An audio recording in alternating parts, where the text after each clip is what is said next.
Welcome to part 2 of our 7-part video series, Troubleshooting Stuck Malolactic Fermentations. In today's video, we will be diving into the topic of stuck fermentations caused by low cell count.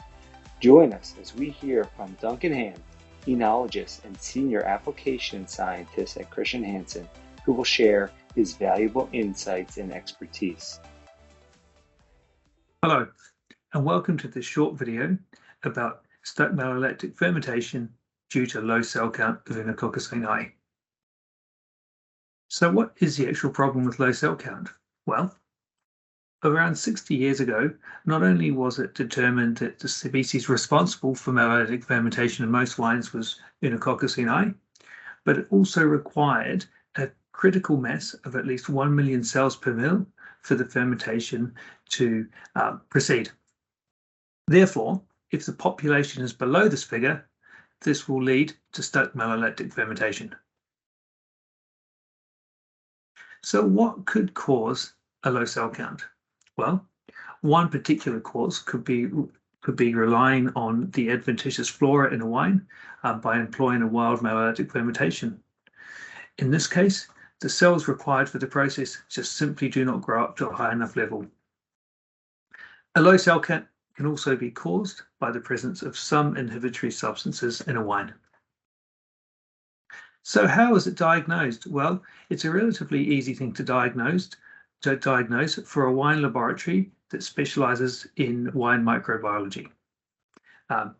The most common and most effective way to diagnose the problem is to count the bacterial population on an agar plate. But other techniques such as qPCR and flow cytometry can also be employed.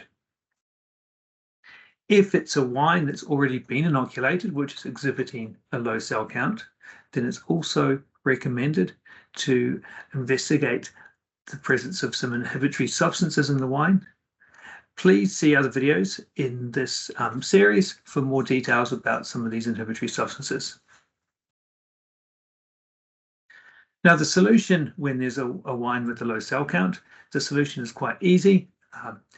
It's important to check the wine conditions and then select a viniflora strain that suits the wine and inoculate with this. It's also highly recommended to add Bactivate to ensure optimal bacterial health. And of course, if necessary, investigate any potential inhibitory substances in the wine. Now, to help illustrate the importance of cell count, we have this case study. It's from Australia, from the 2006 vintage in a Cabernet Sauvignon.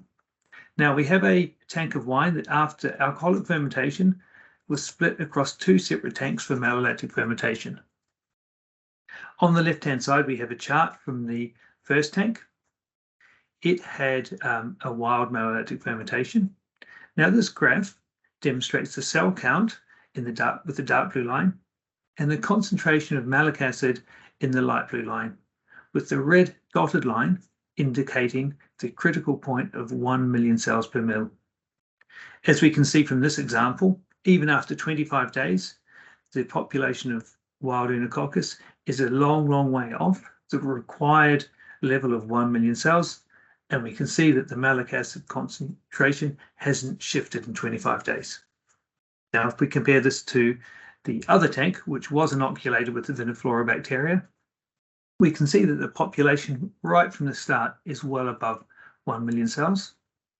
And concurrently, we can see with the light blue line that the concentration of malic acid starts to drop immediately.